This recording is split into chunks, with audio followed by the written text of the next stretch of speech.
Chapter 48, on the tail of a rat. Have you ever had hold of the tail of a rat?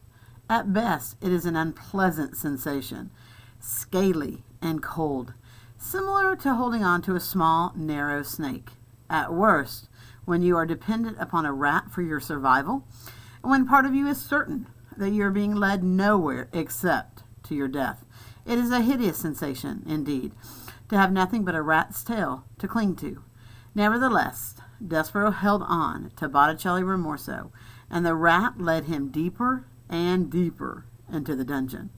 Despereaux's eyes had, by this point, adjusted quite well to the darkness, though it would have been better if they had not, for the things he saw made him shiver and shake.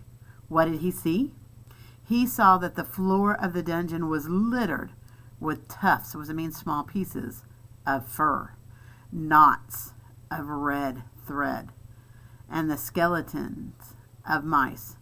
Everywhere there were tiny white bones glowing in the darkness, and he saw in the dungeon tunnels through which Botticelli led him, the bones of human beings too, grinning skulls and delicate finger bones rising up out of the darkness and pointing towards some truth best left unspoken.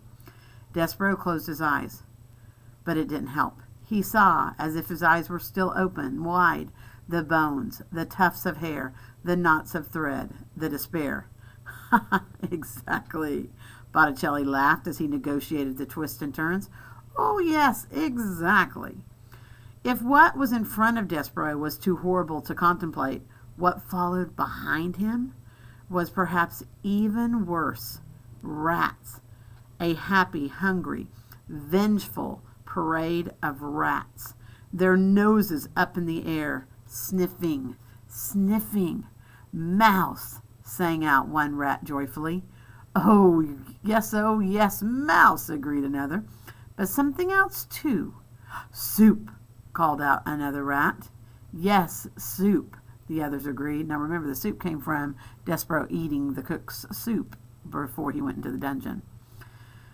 Blood, sang out a rat. And I remember that's coming from his tail that was chopped off. Blood, they all agreed together.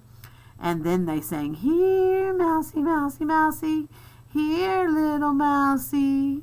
Botticelli called out to the other rats. Mine, he said.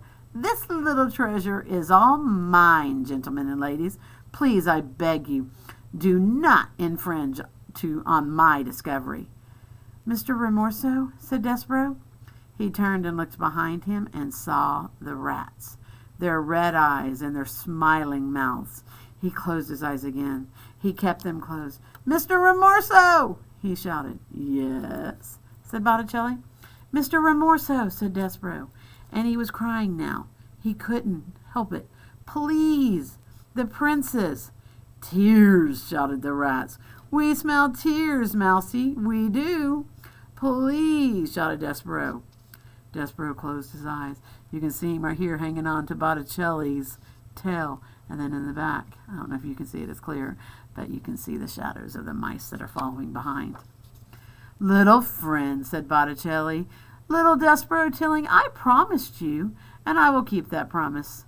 The rat stopped. Look ahead of you, he said. What do you see? Despereaux opened his eyes. Light, he said. Exactly, said Botticelli.